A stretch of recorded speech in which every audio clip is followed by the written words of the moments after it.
తనకు ఒక్క అవకాశం ఇస్తే రాష్ట్ర వ్యాప్తంగా ఉన్న న్యాయవాదులందరికీ నిత్యం అందుబాటులో ఉంటూ వారి సంక్షేమమే లక్ష్యంగా అనునిత్యం కృషి చేస్తానని ఆంధ్రప్రదేశ్ హైకోర్టు ప్రభుత్వ న్యాయవాది యలమంజుల బాలాజీ పేర్కొన్నారు. న్యాయవాది బాలాజీకి మద్దతుగా అనంతపురం కృష్ణకాళ మందిర్లో నిర్వహించిన మీట్ అండ్ గ్రీట్ కార్యక్రమానికి విశేష స్పందన లభించింది. పలు జిల్లాల నుంచి న్యాయవాదులు స్వచ్ఛందంగా తరలివచ్చి యలమంజుల బాలాజీకి సంపూర్ణ మద్దతు తెలియజేశారు. ఈ సందర్భంగా హైకోర్టు ప్రభుత్వ న్యాయవాది యలమంజుల బాలాజీ మాట్లాడుతూ, ప్రతి ఒక్కరూ వచ్చి తనను సత్కరించడం, వెంట నిలబడడం చూసి వెలకట్టలేని అనంతమైన అభిమానం తనకు స్వంతం కావడం సంతోషకరమన్నారు. బార్ కౌన్సిల్ ఎన్నికల్లో తనకు ఒక్క అవకాశం ఇస్తే న్యాయవాదులను అన్ని విధాలుగా ఆదుకుంటానన్నారు.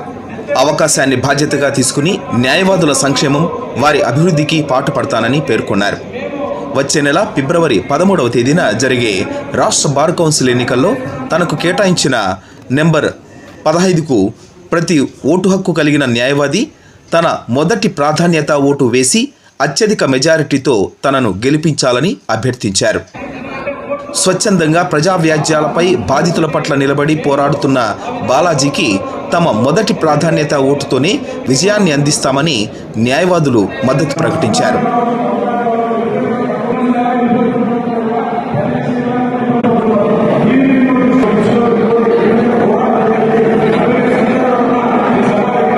ఈ కార్యక్రమంలో హైకోర్టు న్యాయవాది రాజేంద్ర ప్రసాద్, సీనియర్ న్యాయవాదులు లేపాక్షి నాయుడు, తిరుపతి నాయుడు, ఏటిగౌని బాలకృష్ణ, బుడెన్ సాబ్, కేఎల్వి ప్రసాద్, తలారి ఆదినారాయణ, పలు జిల్లాల న్యాయవాదులు పాల్గొన్నారు.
అందరికీ నమస్కారం.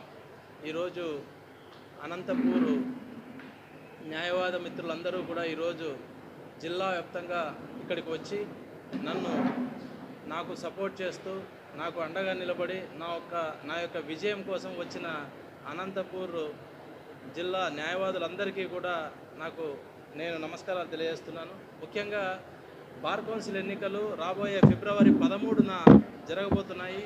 కాబట్టి ఈ యొక్క బార్ కౌన్సిల్ ఎన్నికల్లో నాకు మొదటి ఓటు వేయించి గెలిపిస్తారని చెప్పి న్యాయవాదులందరినీ కూడా నేను రిక్వెస్ట్ చేస్తున్నాను. అదేవిధంగా గతంలో కూడా నేను పోటీ చేయడం జరిగింది. అప్పుడు కూడా నాకు అనంతపూర్లో చాలా పెద్ద ఎత్తున మద్దతు తెలియజేసి నన్ను 27వ ప్లేస్కి రావడం జరిగింది. కాబట్టి ఈరోజు ఖచ్చితంగా బాలాజీ గారిని గెలిపించాలా అని చెప్పి ఈరోజు జిల్లా వ్యాప్తంగా న్యాయవాదులందరూ ఈరోజు ఇక్కడికి రావడం జరిగింది.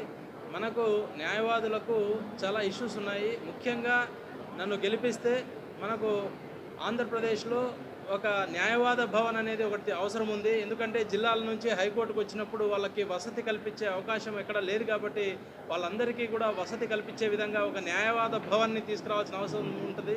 అదేవిధంగా మీటింగులు న్యాయవాదులు ఎక్కడైనా పెట్టుకోవాలంటే ఈరోజు ప్రైవేట్ బిల్డింగ్స్లో పెట్టుకోవాల్సిన పరిస్థితి ఉంది. కాబట్టి అందులోనే అడ్వకేట్స్ భవన్లోనే మనకు మంచి వరల్డ్ క్లాస్ ఫంక్షన్ హాల్ ఒకటి పెట్టుకునే విధంగా, అందులో క్లాసెస్ కూడా కండక్ట్ చేసే విధంగా చర్యలు తీసుకోవాలని, అదేవిధంగా ఒక వరల్డ్ క్లాస్ లైబ్రరీ కూడా మన అడ్వకేట్స్ భవన్లో పెట్టుకునే విధంగా తీసుకురావాల్సిన అవసరం ఉంది. కాబట్టి దానికోసం నేను ప్రయత్నిస్తానని చెప్పి మీడియా ద్వారా న్యాయవాది మిత్రులందరికీ కూడా తెలియజేస్తున్నాను. అదేవిధంగా ఇన్సూరెన్స్ కూడా ప్రతి సంవత్సరం రెగ్యులర్గా ఇవ్వడం లేదు.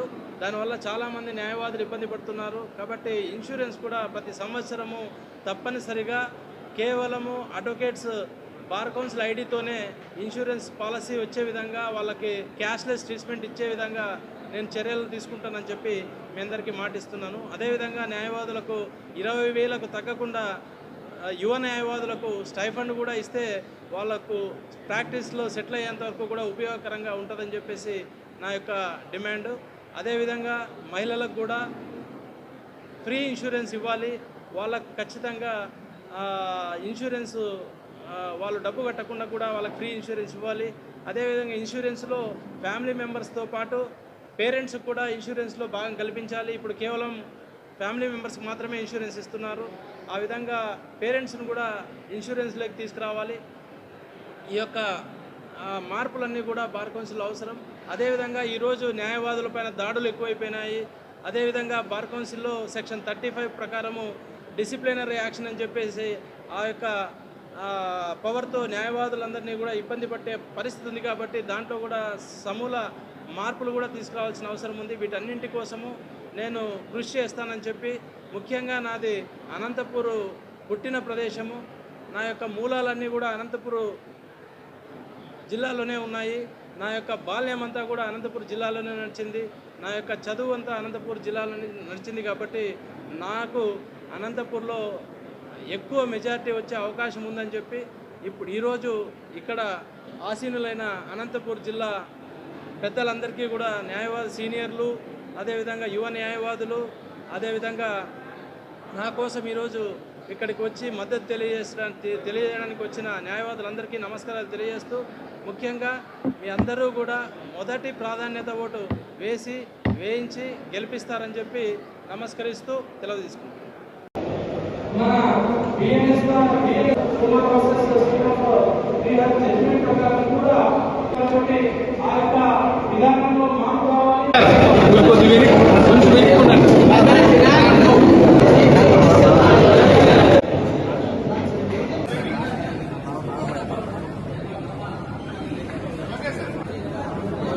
సార్